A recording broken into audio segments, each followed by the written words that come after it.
Do you want to hear about the whole night, or do you want to hear about... As much as you're willing to talk to us about.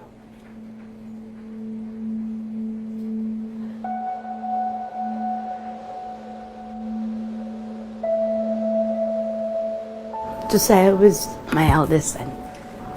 He's my world. Sunday night came along. I didn't get a phone call all day. And then that night, and my phone got crazy. It went crazy. Crazy. Sherry, get to the hospital. Sherry, come here. And like, Sherry, your son committed suicide. I was like, fuck you. I said, don't tell me that. And that doctor looked at me, he's like, are you the mother? And I said, yeah. He looked at the time and he called his time. And I said, no. No, my baby, no.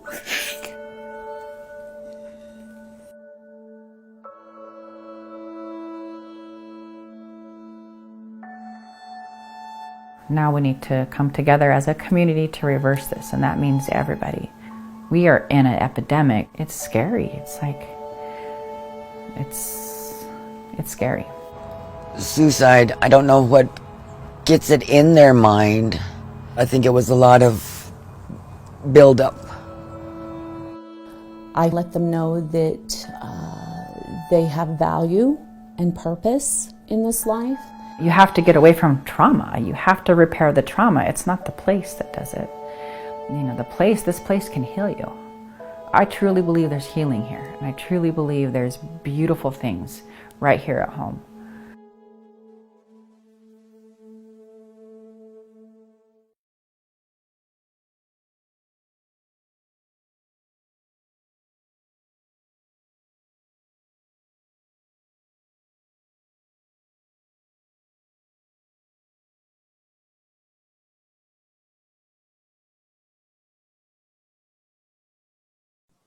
Hello, everybody, and thank you for joining us today.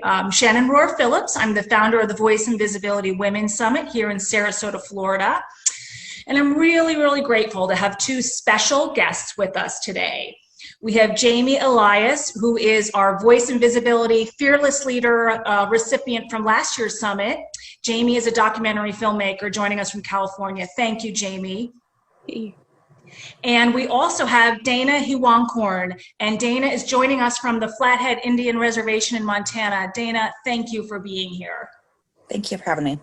Well, we're really grateful to have this conversation. It's a special and delicate conversation, and I want to tell you a little bit about the film that Jamie produced, and then Dana and Jamie and I will have a conversation. The film that Jamie produced is called For Walter and Josiah. And I'm going to give you just a little bit of background. The Flathead Indian Reservation is in Montana, as I stated, and it was shaken to the core after 22 natives had committed suicide in just 1 year. And so Jamie and her team joined forces in this community to chronicle the story of the high school basketball team, the surviving members of the team, and interviewed them and got to really understand the depth of the crisis and this story. Montana has a very high suicide rate, and the Native population is disproportionately represented in the suicide rate. So For Walter and Josiah followed that basketball team, their surviving members, during a recent basketball season. And they attempted to honor the boys while coping with staggering grief and daunting challenges of everyday life on the reservation. The documentary explores historical trauma and other factors contributing to the indigenous suicide epidemic, while also exploring the impact of cultural resurgences as an alternative to escaping the reservation. So I want to begin, again, for thanking you, Dana, for being here and for telling us a little bit about your experiences on the reservation. And first and foremost, how are you doing, and how are your neighbors and family and loved ones doing on the reservation today? Well, I'm okay right now. Prior to and the reservation, we're hanging and rattling and doing what we need to do to survive this new world we have. But we still have a lot of work to do.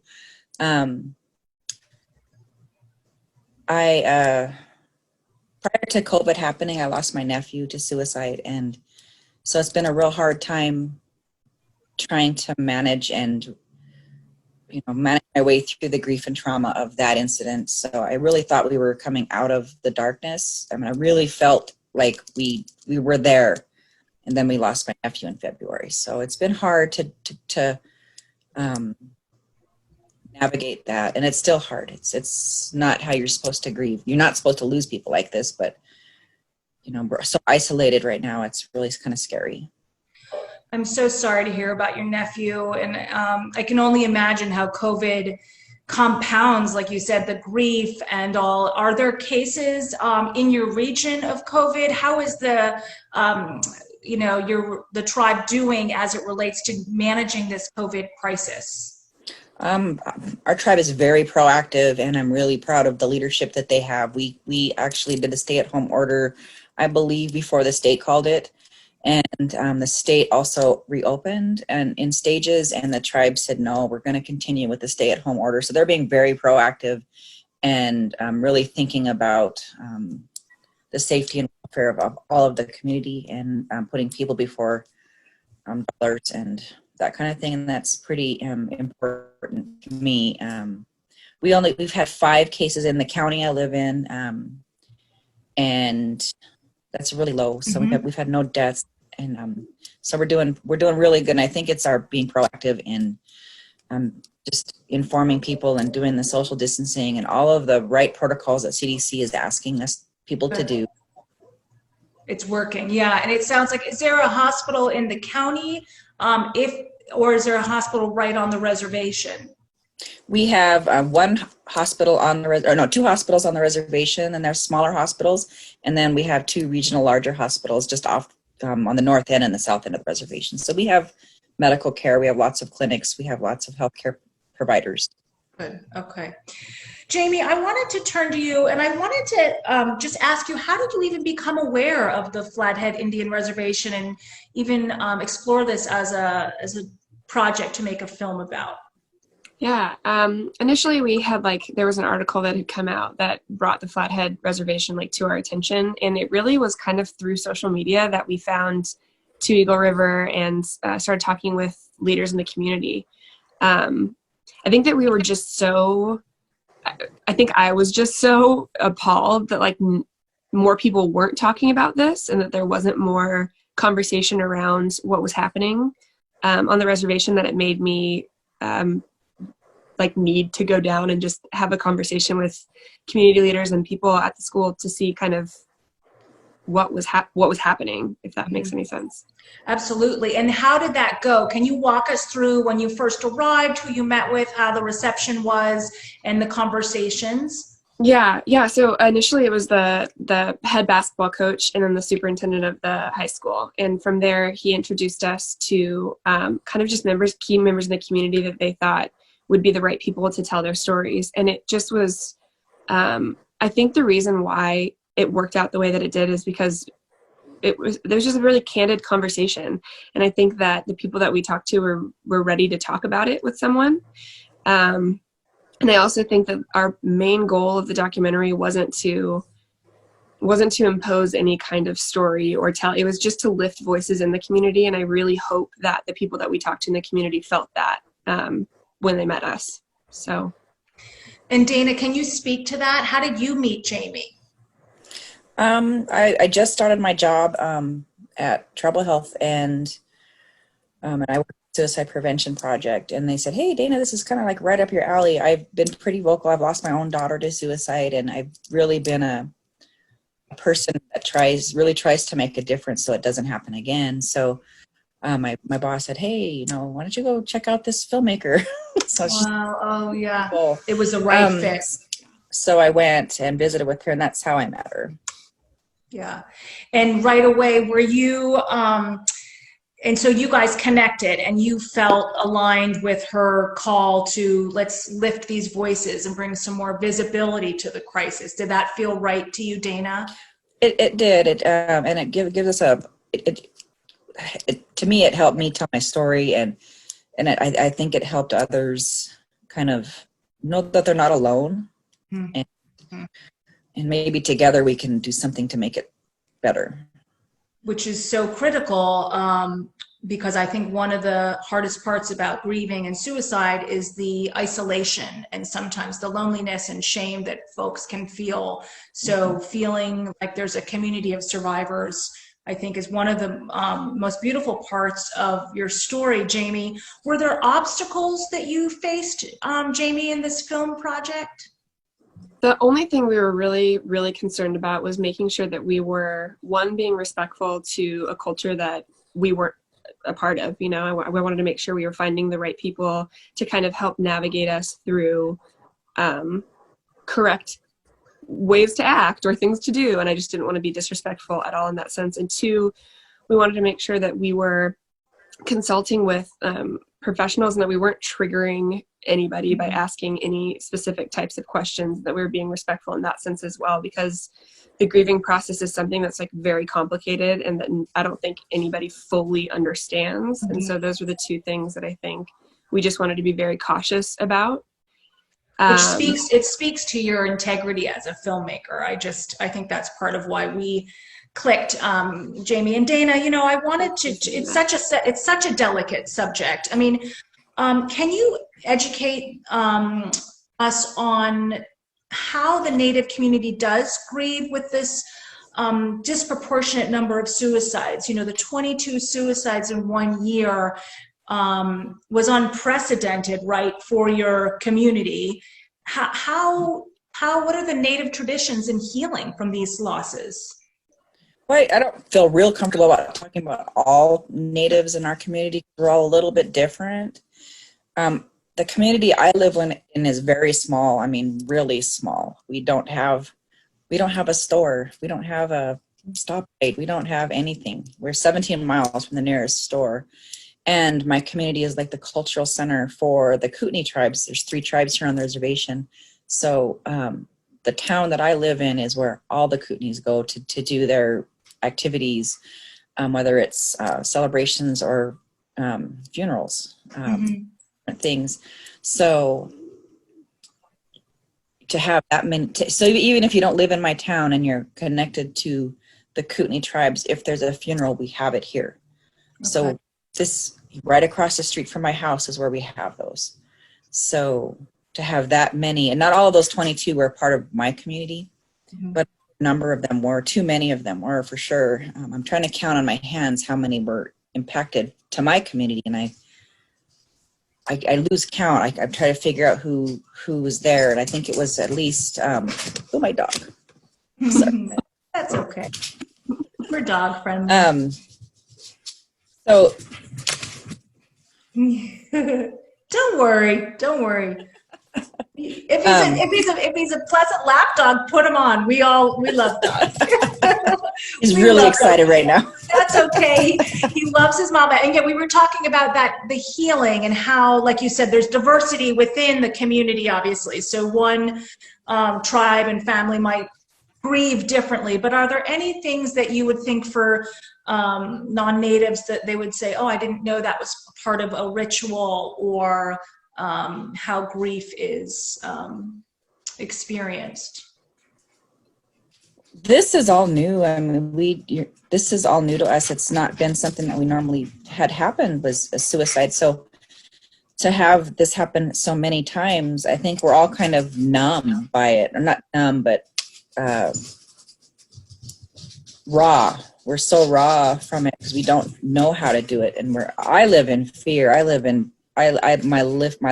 All of my decisions are based on, is this going to affect somebody? Is something bad going to happen again? If I get a phone call in the middle of the night, it's a bad phone call. It's never a good one in my head. So yeah. I think trying to navigate through all this PTSD that's happened to so many of us is really hard. I mean, there's some people dive into addiction, some people shut themselves, they get into their own depression, and so many of us are more at risk for to following our relatives in the same way, and that's really scary. And the data is there that says, all of my kids are at risk now for probably the rest of their life, and any of those close friends, because something, when you think about our community, all those kids were connected to each other, and they were friends. They were like siblings, even though they may have been a blood relative.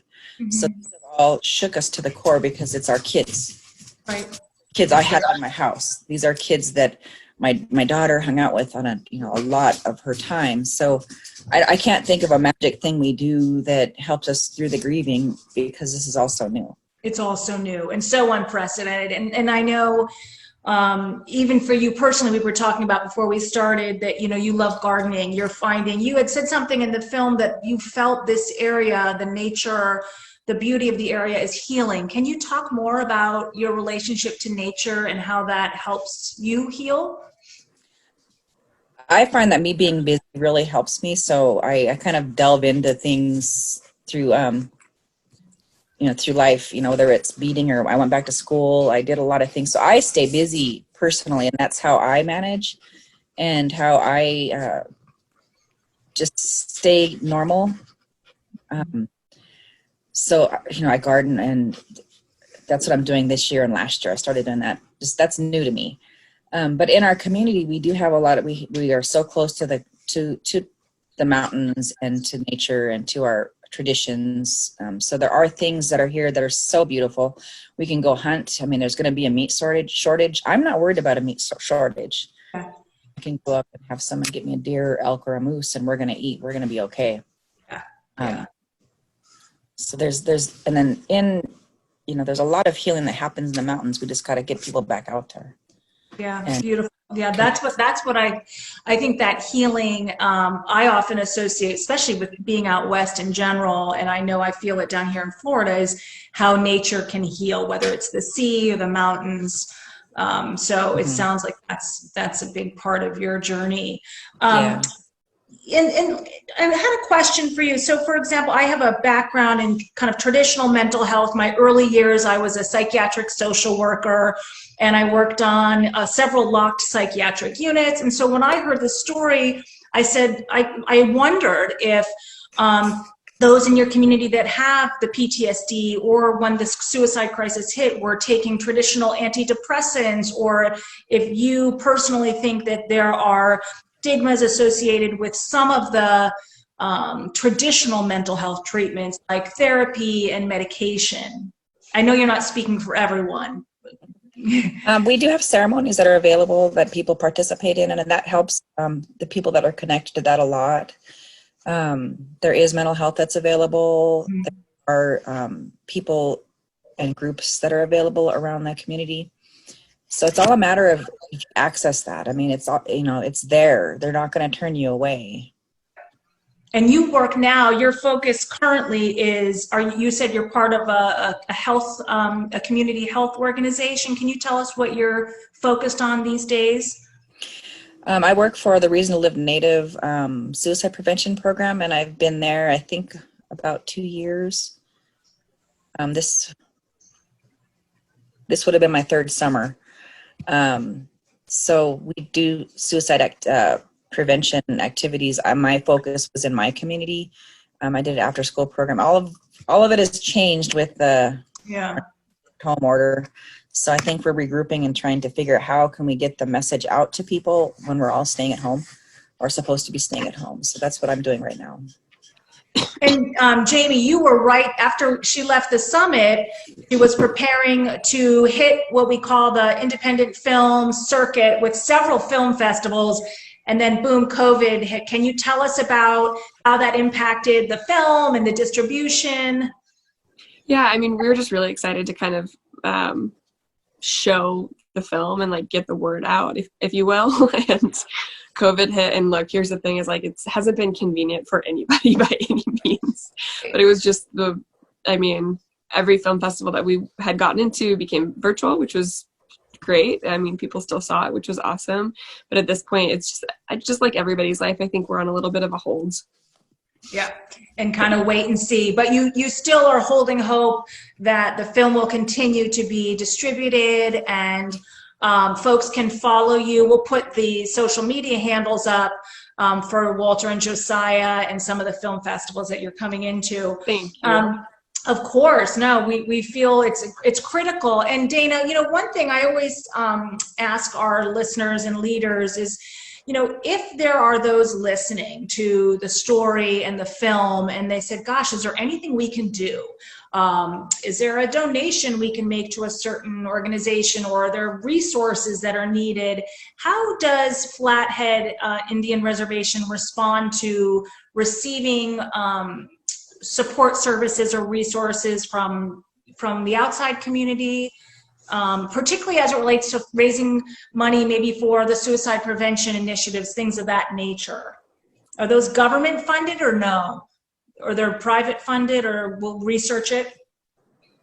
I don't know. I don't know like how to do that. I know I have visions and dreams on what I think will help my community as a tribal member. Tell us. Can you tell us your vision and dreams? Yeah, I want to hear more. My vision and dream in my community is to have a place for our young people to go and to be, and it'll be their place. We don't have a gym in our community. We live 5 months in an icebox.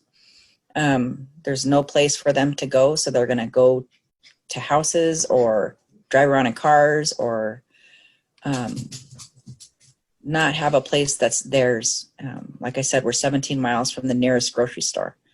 So I have a vision and dream for my community to have a young people's place with a gym in it, and different activities, internet access, all those kind of things. I have a room right now. I do have a very nice room, but we don't have a place for those kids to do anything physical.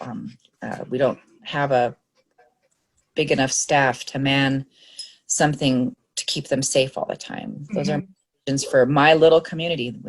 The reservation is much larger than my community.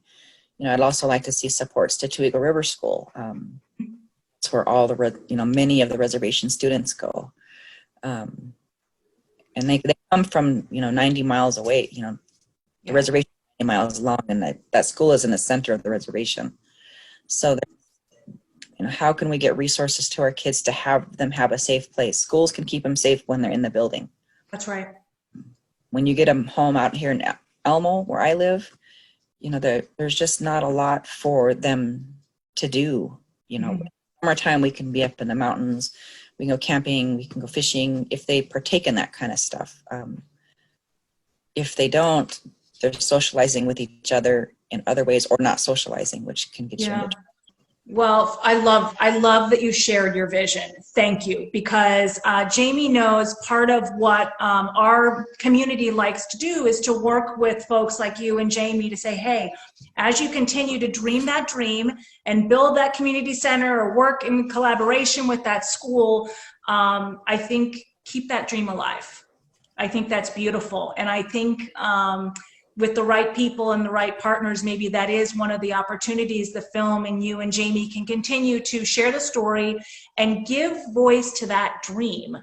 Because I agree with you, having a safe place that's supervised and monitored for adolescents in your community could be critical, and you deserve it. Thank you. The kids deserve it. So I want to thank you guys.